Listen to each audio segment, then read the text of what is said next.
அன்பான சொந்தங்களுக்கு இனிய வணக்கம். மீனவர் காலையினூடாக இணைந்திருக்கின்றோம். ஈரான் அமெரிக்கா இடையிலான மோதல் உச்சமடைந்துள்ள சூழ்நிலையில் சவுதி அரேபியாவின் இடையே ஏற்பட்டுள்ள திடீர் முறுகல் அந்த பிராந்தியத்தை மேலும் மிக கடுமையான ஒரு கொதிநிலைக்கு உட்படுத்தி இருக்கின்றது. இதற்கு முன்னைய காணொலியில் சவுதி அரேபியா கவுதிகள் மீது எங்கே தாக்குதல் நடத்தினார்கள், அதற்கு கவுதிகளின் பதிலடி எங்கெல்லாம் இடம்பெற்றது என்பது குறித்து விரிவாக பேசியிருந்தோம். இந்த நிலையில் மீண்டும் ஒரு கவுதிகளின் கடுமையான எச்சரிக்கை. கார்முஸ் நீரிணையில் கப்பல்கள் தாக்கப்பட்டிருக்கின்றன. சீனா விடுத்துள்ள அவசர எச்சரிக்கை, ரஷ்யாவின் அதிரடி நகர்வு, இது சார்ந்து பல்வேறுபட்ட முக்கிய சம்பவங்கள் வெளியாக இருக்கின்றன. அந்த விடயங்களை இந்த காணொலியில் விரிவாக பார்க்கலாம்.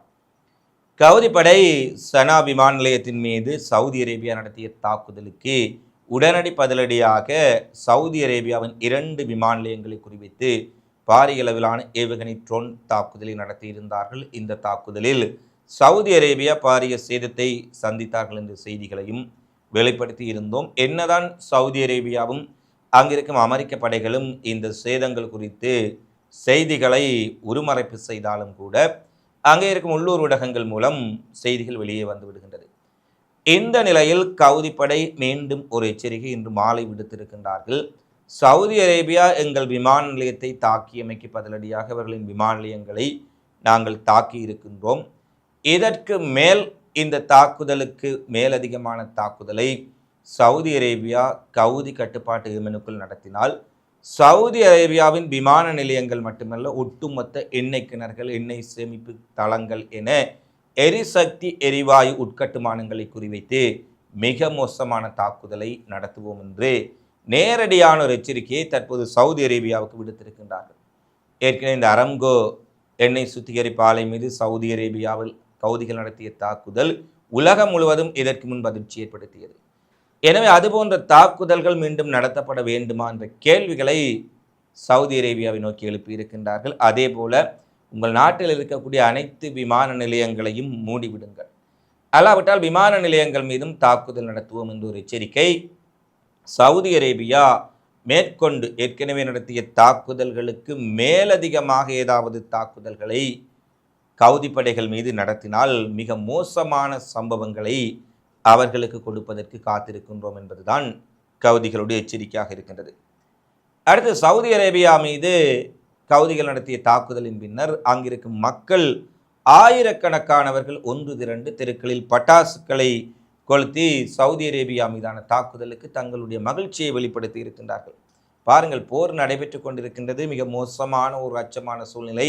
எங்கே யார் குண்டு வீசப் போகின்றார்கள் என ஏனைய நாடுகள் அஞ்சி இருக்கும் சூழ்நிலையில் ஏமனை சேர்ந்த மக்கள் அங்கு ஒன்று திரண்டு தங்களுடைய படைகளுக்கு ஆதரவாக, கவுதி படைகளுக்கு ஆதரவாக பட்டாசு கொளுத்தி தெருக்களில் முழக்கமிட்டு சவுதி அரேபியாவையும் அமெரிக்க அடிமைகளையும் அடித்து நொறுக்க வேண்டும் என வெற்றியை கொண்டாடுகின்றார்கள். உண்மையில் ஏமன் மக்களினுடைய நடவடிக்கைகள், அவர்களுடைய விடயங்கள் எல்லாமே வேறு மாதிரி இருக்கின்றன. ஏனெனில் அமெரிக்க ஆஸ்திரேலிய தாக்குதலில் பல இழப்புகளை சந்தித்த பின்னரும் கூட அந்த மக்கள் இந்த ஆக்கிரமிப்பு சக்திகளுக்கு எதிராக எழுந்து நிற்பதில் மிகப்பெரிய ஒரு பங்கை வகிக்கின்றார்கள் என்பதில் எந்த மாற்று கருத்தும் இல்லை.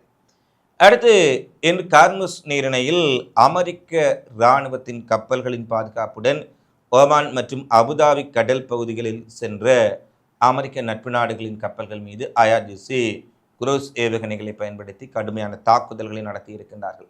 ஏற்கனவே குறிப்பிட்டோம், இந்த கார்முஸ் நீரிணையில் ஈரான் கட்டுப்பாட்டுக்குள் சற்று விலகி இருக்கக்கூடிய ஓமான் பக்கமாக இருக்கின்ற பாதைகளாக ஒரு புதிய கடல் வழி பாதையை தடத்தை அமைப்பதற்கு அமெரிக்கா மிகப்பெரிய முயற்சியை மேற்கொண்டு வருகின்றார்கள்.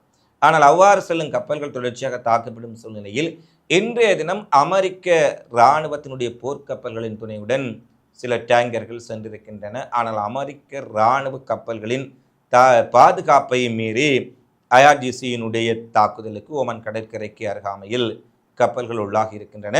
இதில் முக்கியமான ஒரு விடயம், இந்த எண்ணெய் கப்பல்களுக்கு பாதுகாப்பாக சென்ற அமெரிக்காவின் போர்க்கப்பல் ஒன்றின் மீதும் ட்ரோன் தாக்குதல் மேற்கொள்ளப்பட்டதில் அந்த கப்பல் சேதமடைந்திருப்பதாக ஈரானிய ஊடகங்கள் செய்திகளை வெளியிட்டாலும் கூட அமெரிக்காவின் சார்பில் இந்த செய்திகள் உறுதிப்படுத்தப்படவில்லை. ஒருவேளை ஈரானிய தாக்குதலில் அமெரிக்க போர்க்கப்பல் சேதமடைந்ததா இல்லையா என்ற விடயங்கள் அடுத்து வரும் மணி நேரங்களில் வெளியாகலாம் என எதிர்பார்க்கப்படுகின்றது.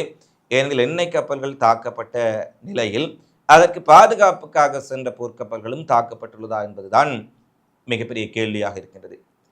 அடுத்து ஈரானுக்குள் ஈராக் எல்லை வழியாக ஊடுருவ என்ற 2 டயோஸ் பயங்கரவாத குழுவின் உறுப்பினர்கள் அயதுல்லால் கமேனியினுடைய இறுதி ஊர்வலத்தின் போது கைது செய்யப்பட்டார்கள். இறுதி ஊர்வலத்தை குழப்புவதிலும் ஈரான் மக்கள் கூடியிருக்கும் பொழுது குண்டு வெடிப்புகளை ஏற்படுத்தி கமேனியினுடைய நிகழ்வுகளை குழப்பியடிக்க முற்பட்ட இவர்கள் நவீன தொடர்பாடல் சாதனங்கள் வெடிமருந்துகளுடன் கைது செய்யப்பட்டார்கள். இவர்கள் மீதான விசாரணையில் இவர்களுடைய குற்றங்கள் ஆதாரங்களுடன் நிரூபிக்கப்பட்ட சூழ்நிலையில் அவர்களை உடனடியாக தூக்கிலிட இருப்பதாக ஈரான் நீதிமன்றம் அறிவித்திருக்கின்றது. ஏனெனில் இவர்கள் உறுதிப்படுத்தப்பட்ட குற்றவாளிகள் வெடிகுண்டுகளுடன் நமது நாட்டுக்குள் நுழைந்திருக்கின்றார்கள். எனவே இவர்களுக்கு உடனடியாக தூக்கு தண்டனை விதிக்க வேண்டும். அடுத்து வரும் நாட்களில் இவர்கள் தூக்கிலிடப்படலாம் என்ற செய்தி வெளியாக இருக்கின்றது. அடுத்து ஈரான் அமெரிக்கா இடையிலான மோதல் உச்சமடைந்துள்ள சூழ்நிலையில் கச்சா எண்ணெயின் விலை மீண்டும் அதிகரித்திருக்கின்றது. இது உலக மக்களுக்கு ஒரு கெட்ட செய்தி, உலக பொருளாதாரத்திற்கும் மிகவும் பாதகமான செய்தி. ஏற்கனவே குறிப்பிட்டிருந்தோம், ட்ரம்ப் என்ற ஒற்றை நபரின் தவறான முடிவுகளால் இந்த உலகம் மிகப்பெரிய பொருளாதார நெருக்கடியை சிக்கலை எதிர்கொள்ளப் போகின்றார்கள். அமெரிக்க அதிபரின் தவறான முன்னெடுப்புகளால் முடிவுகளால் உலகின் கடைக்கோடியில் இருக்கக்கூடிய ஒரு மனிதன் கூட கச்சா எண்ணெய்க்காக எரிவாயுக்காக பொருளாதார நெருக்கடியால் பொருட்களின் விலை அதிகரிப்புக்காக துயரமடைய போகின்றான் என்பதுதான் யதார்த்தமான உண்மை. இன்றைய தினமே கச்சா எண்ணெயினுடைய விலை 6% உயர்வடைந்ததாக கூறப்படுகின்றது. இன்னும் 3-4 தினங்கள் சண்டை நீடித்தால் 10% மேலாக எரிபொருட்களின் விலை அதிகரிக்கும். உலக நாடுகள் இதை தாங்க முடியாது என்று ஐநா என்று அறிவிக்கின்றார்கள். அவசரமாக போரை நிறுத்துங்கள். ஏற்கனவே நடந்த 40 நாள் போரினாலே உலக பொருளாதாரம் மிகப்பெரிய சிக்கலுக்குள்ளாக இருக்கின்றது. வளர்ச்சியடைந்து வரும் நாடுகள் சொல்லனா துன்பத்தில் இருக்கின்றார்கள். எனவே மீண்டும் நீங்கள் ஒரு போரை ஆரம்பித்தால் இந்த நெருக்கடியை இங்கு மக்கள் தாங்க மாட்டார்கள். உடனே நிறுத்துங்கள் என்று ஒரு கோரிக்கையை ஐநா விடுகின்றார்கள். சீனாவும் அதே போன்றதொரு கோரிக்கையை விடுகின்றார்கள். கார்முஸ் நீரிணையில் நடக்கும் யுத்தங்கள் உலக பொருளாதாரத்தை ஒட்டுமொத்தமாக அழித்துவிடும். சர்வதேச வர்த்தகத்தை மிக பெரிய அளவில் சீரழித்துவிடும். எனவே அமெரிக்காவும் ஈரானும் கார்முஸ் நீரிணையை சுற்றி நடத்தும் தாக்குதல்களையும் இராணுவ நடவடிக்கைகளையும் உடனடியாக நிறுத்த வேண்டும் என சீனாவினுடைய வெளியுறவுத்துறையையும் ஒரு அறிக்கை மூலம் கேட்டிருக்கின்றார்கள். இவ்வாறு சீனா ஐநாவினுடைய அறிவிப்புகள் இவ்வாறு இருக்க, ரஷ்யாவில் இருந்து டெஹ்ரானுக்கு அவசரமாக Tu-214 ரஷ்ய விமானப்படையினுடைய இராணுவ விமானங்கள் 3 விமானங்கள் நேற்றைய தினம் தரையிறங்கி இருப்பதான செய்திகளை விமான போக்குவரத்து கண்காணிப்பகம் உறுதிப்படுத்தி இருக்கின்றார்கள். பொதுவாக இந்த Tu-214 விமானங்கள் பயணிகள் கொண்டு செல்வதற்கோ அல்லது சாதாரண சிவில் விமான போக்குவரத்துக்கோ பயன்படுத்தப்படுவதில்லை. இது இராணுவ கார்கோ விமானங்கள். ஒரு ஆயுதங்களை, டேங்கிகளை, போர் தளபாடங்களை ஒரு நாட்டிலிருந்து இன்னொரு நாட்டுக்கு நகர்த்துவதற்காக மட்டுமே இந்த Tu-214 என்று சொல்லக்கூடிய இராணுவ கார்கோ விமானங்கள் பயன்படுத்தப்படுவது வழமை. எனவே ஈரான் அமெரிக்கா இடையே அடுத்து வரும் நாட்களில் ஒரு பாரிய அளவிலான போர் வெடிக்கலாம் என்று அஞ்சப்படும் சூழ்நிலையில் ரஷ்யா அதிநவீனமான ஆயுதங்களை ஈரானுக்கு வழங்கி இருக்கின்றார்களா என்ற செய்திதான் இன்று உலகம் முழுவதும் பேசுபொருளாக மாறியிருக்கின்றது. ஏனெனில் ஈரானினுடைய அதியுச்ச தலைவர் சுப்ரீம் லீடர் அயதுல்லால் கமேனியினுடைய இறுதி நிகழ்வில் ரஷ்யாவினுடைய பாதுகாப்பு கவுன்சில் தலைவர் டிமிட்ரி மெட்வெடேவ் நேரடியாக கலந்து கொண்டிருந்தார். அப்போது அவர் விடயத்தை அவர் குறிப்பிட்டிருந்தார். ஈரான் மீது இனியும் அமெரிக்கா, இஸ்ரேல் அவர்களுடைய நட்பு நாடுகள் தாக்குதலை நடத்தினால் இதுவரை காணாத பேரழிவை அவர்கள் சந்திப்பார்கள். இந்த பிராந்தியம் முழுவதும் தீப்பற்றி எரியக்கூடிய ஒரு ஆபத்து ஏற்படும் என ஈரானிலிருந்து மாஸ்கோவுக்கு திரும்பும் முன்னர் டிமிட்ரி மெட்வெடேவ் சொன்ன கருத்துக்களையும், இப்போது ஈரான் அமெரிக்கா இடையே ஒரு போர் ஆரம்பிக்கும் சூழ்நிலையில் ரஷ்யாவிலிருந்து இராணுவ கார்கோ விமானங்கள் அவசரமாக வந்திருப்பதையும் ஒரே நேர்கோட்டில் பொருத்தி பார்த்தால் ரஷ்யாவிலிருந்து ஆயுதங்கள் ஈரானுக்கு அனுப்பப்பட்டிருக்கலாம் என்பதுதான் பலருடைய எதிர்பார்ப்பாகவும் தற்போது மாறியிருக்கின்றது. இது தொடர்பான உறுதிப்படுத்தல்களை ரஷ்யா வழங்காவிட்டாலும் கூட இந்த வாய்ப்புகள் மிக மிக அதிகம். அடுத்து பிரான்சில் இருந்து 230 குடியேறிகள், இஸ்ரேலில் இருந்து குடிபெயர்ந்தவர்கள் அங்கு தாக்குதல் அச்சம் காரணமாக பிரான்சின் பல்வேறுபட்ட நகரங்களிலிருந்து இஸ்ரேலுக்கு குடிபெயர்ந்திருக்கின்றார்கள். அக்டோபர் 7 முதல் உலகம் முழுவதும் இருந்து 67,000க்கும் மேற்பட்ட ஜூதர்கள் இஸ்ரேலுக்கு குடிபெயர்ந்திருப்பதாக தெரிவிக்கப்பட்டுள்ளது. காசா மீதான இனப்படுகொலை காரணமாக இஸ்ரேலியர்கள் மீது, ஜூதர்கள் மீது உலக நாடுகள் முழுவதும் மக்கள் வெறுப்பை ஏற்படுத்தி இருக்கின்றார்கள். இந்த வெறுப்பு காரணமாக ஜூதர்கள் எங்கும் தாக்கப்படலாம் என்ற அச்சத்தில் குறிப்பாக 230 ஸ்டேலிய குடியேற்றவாசிகள் பிரான்சிலிருந்து அவசரமாக ஸ்டேலுக்கு திரும்பி இருக்கின்றார்கள். அவர்களுக்கு அங்கு மிகப்பெரிய வரவேற்பு கொடுத்து வரவேற்றிருப்பதாக கூறப்படுகின்றது. ஏற்கனவே அங்கு தாக்குதல் அச்சம் காரணமாக தப்பியோடி வந்தவர்களுக்கு ஸ்டேலில் வரவேற்பு கொடுத்து சிமோரிச் பென்கவிர் போன்ற அமைச்சர்கள் சென்று வரவேற்றிருக்கின்றார்கள் என்ற செய்தி வழியாக இருக்கின்றது. அடுத்து நோர்வே அணி காலிறுதி ஆட்டத்தில் தோல்வியடைந்து கால்பந்து சுற்று போட்டியிலிருந்து வெளியேறி இருந்தாலும் கூட இந்த பிஃபா உலகக்கோப்பையில் அவர்களுடைய மிகச்சிறந்த ஆட்டத்திற்காக லட்சக்கணக்கான மக்கள் ஒன்று கூடி நோர்வே அணிக்கு மிக பிரமாண்டமான ஒரு வரவேற்பை கொடுத்திருக்கின்றார்கள். நோர்வே அணியினுடைய வீரர்களை, தேசிய அணியினரை சுமந்து சென்று வாகனங்களில் மக்கள் 1,00,000 பேர் வரை ஒன்று கூடி மிக பிரமாண்டமான வரவேற்பை ஓஸ்லோவில் கொடுத்திருக்கக்கூடிய காட்சிகள் வெளியாக இருக்கின்றன. அவர்கள் அரை இறுதிப் போட்டிக்கு தேர்வு செய்யப்படாவிட்டாலும் கூட மிகச்சிறந்த ஆட்டத்தை வெளிப்படுத்தி இருக்கின்றார்கள் என்ற ஒற்றை காரணத்திற்காக நோர்வே அணி வீரர்கள் அர்ப்பணிப்போடு தாய்நாட்டுக்காக விளையாடி இருக்கின்றார்கள் என்பதற்காக மிகப்பெரிய அளவிலான வரவேற்பு அவர்களுக்கு கொடுக்கப்பட்டிருக்கின்றது.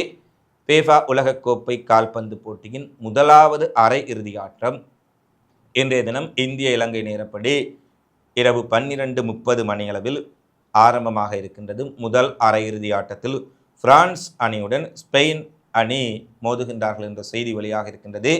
இரண்டு அணிகளுமே உலகக்கோப்பையை கைப்பற்றிய வலுவான அணிகளாக இருப்பதால் இந்த போட்டி ஒரு பரபரப்பான ஒரு போட்டியாக பார்க்கப்படுகின்றது. இந்த போட்டியில் பிரான்ஸ் அணியா ஸ்பெயின் அணியா வெற்றி பாகை சூடப் போகின்றார்கள் என்ற விடயம் இன்னும் சில மணி நேரங்களில் தெரிந்துவிடும். எனவே இன்னும் 2 அரையிறுதிப் போட்டிகள், ஒரு இறுதிப் போட்டியின் பின்னர் இந்த ஆண்டு இந்த ஃபீஃபா உலகக்கோப்பையில் யார் சாம்பியன்ஷிப் வெற்றி கிண்ணத்தை மகுடத்தை சூடப் போகின்றார்கள் என்ற விடயங்களும் தெரிய வரும் என்பதை நாங்கள் கூறிக்கொள்ள விரும்புகின்றோம். இறுதியாக ஆப்பிரிக்காவின் மாலியின் வடக்கு நகரான அனுமிஷ் என்ற பகுதியில் பயங்கரவாதிகளுக்கும் அந்நாட்டு அரசு படைகளுக்கும் இடையில் மிக கடுமையான மோதல் இடம்பெற்றிருக்கின்றது.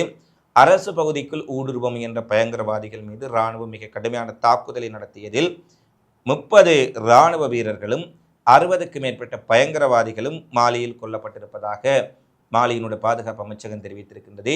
தொடர்ச்சியாக அங்கு செயற்பட்டு வரக்கூடிய பயங்கரவாத குழுக்கள் கிராமங்களுக்குள் புகுந்து மக்கள் மீது தாக்குதல்களை நடத்துவது, கால்நடைகளை பிடித்து செல்வது, அங்குள்ள மக்களை கடத்தி சென்று கப்பம் கேட்பது என தங்களுடைய அட்டூழியங்களை அதிகரித்திருக்கும் சூழ்நிலையில் இராணுவத்திற்கும் பயங்கரவாத குழுக்களுக்கும் இடையே மிக கடுமையான மோதல் இடம்பெற்றதில் பாரிய அளவிலான உயிர் சேதம் 2 தரப்பிலும் இடம்பெற்றிருக்கின்றது.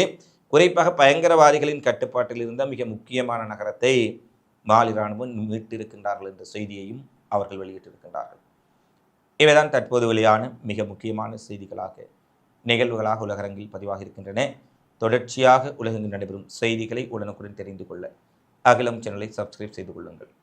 இந்த காலைப்பதிவு தொடர்பிலான உங்களது மதிப்பான கருத்துக்களை தவறாமல் கமெண்ட்ஸில் பதிவிடுங்கள். மீண்டும் இன்னும் ஒரு காணொளியில் சந்திப்போம். நன்றி, வணக்கம்.